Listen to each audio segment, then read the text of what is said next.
आइए सुनते हैं गणेश चतुर्थी की व्रत कथा। पौराणिक कथाओं के अनुसार एक बार देवी पार्वती जी ने गणेश जी से पूछा, हे पुत्र, गणेश चतुर्थी को संकट नाशक चतुर्थी कहा गया है और उस दिन का व्रत किस प्रकार किया जाता है तथा उसकी क्या कथा है, मुझे विस्तार पूर्वक कहिए। देवी पार्वती जी की बातों को सुनकर गणेश जी ने कहा, हे माता, गणेश चतुर्थी सब संकटों का नाश करने वाली, विविध फलदायक एवं संपूर्ण इच्छाओं को पूरी करने वाली है।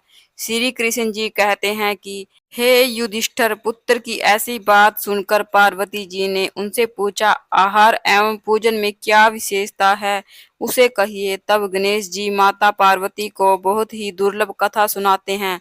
गणेश जी कहते हैं, हे माता, पूर्व काल में नल नामक एक पुण्य आत्मा और यशस्वी राजा हुए। उनकी रूपशालिनी रानी दमयंती नाम से प्रसिद्ध थी।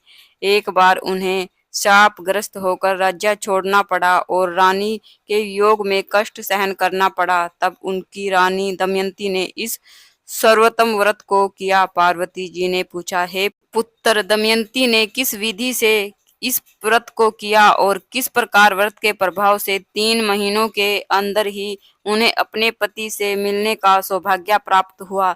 इन सब बातों को आप मुझे बताइए। श्री कृष्ण जी ने कहा, हे युधिष्ठिर, पार्वती जी के ऐसा पूछने पर बुद्धि के भंडार श्री गणेश जी ने जैसे उत्तर दिया उसे मैं आपको कह रहा हूँ, आप भी सुनिए। श्री गणेश जी कहते हैं कि हे माता, राजा नल को बड़ी बड़ी आपदाओं का सामना करना पड़ा। हाथी खाने से हाथी और घुड़शाला से घोड़े का अपहरण हो गया। डाकुओं ने राजकोष लूट लिया और अग्नि की ज्वालाओं से घिरा उनका माल भस्म हो गया। राज्य को नष्ट करने वाले मंत्री लोगों ने भी साथ छोड़ दिया। राजा जुए में सब कुछ गंवा बैठा और उनकी राजधानी भी उनके हाथ से निकल गई। सभी ओर से निराश और असहाय होकर राजा नल वन में चला गया। वन में रहते समय उन्हें दमयंती के साथ अनेक कष्ट सहन करने पड़े। इतना होते हुए भी उनका रानी से वियोग हो गया। तत्पश्चात राजा किसी नगर में भिक्षाटन करने लगे और रानी किसी दूसरे नगर में रहने लगी और राजकुमार अन्यत्र नौकरी करने लगा। जो किसी समय राजा रानी राजपुत्र कहे जाते थे, वही अब भिक्षा मांगने लगे। तरह तरह के रोगों से पीड़ित होकर, एक दूसरे से अलग होकर, कर्म फल को भोगते हुए दिन बीतने लगे। एक समय की बात है कि वन में भटकती हुई दमयंती ने महर्षि सरभंग के दर्शन किए। उसने उनके पैरों पर नतमस्तक होकर हाथ जोड़कर कहा, हे ऋषिराज, मेरा अपने पति से कब मिलन होगा? किस उपाय से मुझे हाथी घोड़ों से युक्त घनी आबादी वाली नगरी मिलेगी और मेरा भाग्य कब लौटेगा? हे मुनिवर, आप निश्चित रूप से बताइए। श्री गणेश जी कहते हैं कि दमयंती का यह उत्तम प्रश्न सुनकर सरभंग मुनि ने कहा, हे दमयंती, मैं तुम्हारे कल्याण की बात बता रहा हूँ, उसे ध्यान पूर्वक सुनो। इससे सब संकट का नाश होता है और यह सब कामनाएं पूरी करने वाला एवं शुभ फलदायक है।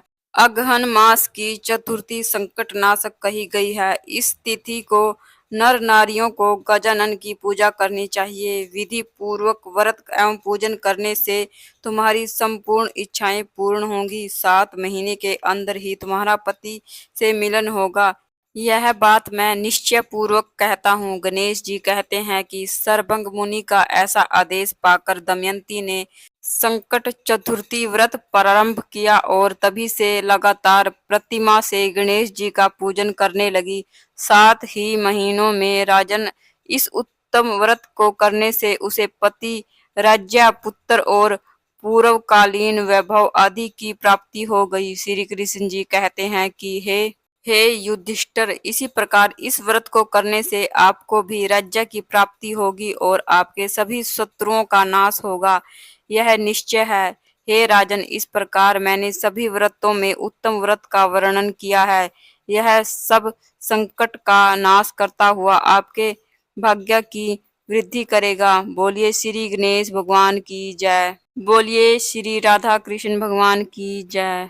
आइए अब सुनते हैं गणेश जी की एक और कथा। एक बार एक ब्राह्मण था। वह रोज सुबह उठकर गंगा जी में नहाने जाता और आकर गणेश भगवान की पूजा करता था। उसकी पत्नी को यह पूजा अच्छी नहीं लगती। वह रोज ब्राह्मण से कहती कि तुम सुबह सवेरे ही पूजा करने बैठ जाते हो, मैं घर का काम काज कब करूं। ब्राह्मण उसकी बात को अनसुना कर देता। एक दिन ब्राह्मण गंगा जी में नहाने गया। पीछे से उसकी पत्नी ने गणेश जी की मूर्ति को छिपा दिया। ब्राह्मण ने आकर पूछा, मेरी गणेश जी की मूर्ति कहाँ गई। तब ब्राह्मणी ने कहा, मुझे नहीं पता कि आपकी मूर्ति कहाँ है। उस दिन ब्राह्मण ने खाना नहीं खाया और कहा, मैं तो गणेश भगवान की पूजा करके ही खाना खाऊंगा। ब्राह्मणी ने ब्राह्मण को बहुत समझाया कि खाना खा लो। ब्राह्मण ने खाना नहीं खाया और वह रोने लगा। दोनों को लड़ते झगड़ते देखकर गणेश जी की मूर्ति हंसने लगी। तब ब्राह्मणी ने गुस्से में आकर कहा, तुम्हारी मूर्ति वहां पड़ी है। मूर्ति के मिलने पर ब्राह्मण ने गणेश भगवान की पूजा की। प्रसन्न होकर गणेश भगवान बोले, मेरी सेवा करते करते तुम्हें बहुत दिन हो गए, जो चाहिए तुम मुझसे मांग लो। ब्राह्मण ने कहा, अन्न मांगू, धन मांगू, जितना दुनिया में है सुख सारा मांगू। तब गणेश जी ब्राह्मण को वरदान देते हुए वहां से अंतर्ध्यान हो गए। उसके बाद ब्राह्मण गणेश जी की मूर्ति को मंदिर में रखकर पूजा करने लगा। धन धान्य से भरपूर होने के कारण ब्राह्मणी के मन में लालच आ गया। वह भी गणेश भगवान की पूजा करने लगी। उसके बाद ब्राह्मणी ने ब्राह्मण से बोलकर गणेश जी की मूर्ति को घर में ही स्थापित करवा दिया और वह भी गणेश भगवान की पूजा करने लगी। इस प्रकार दोनों पति पत्नी बहुत प्रेम से गणेश भगवान की पूजा करने लगे। हे गणेश भगवान, जैसे आपने ब्राह्मण और ब्राह्मणी को दिया वैसा सबको देना। कहानी अधूरी हो तो पूरी करना, पूरी हो तो मान करना। बोलिए गणेश भगवान की जय।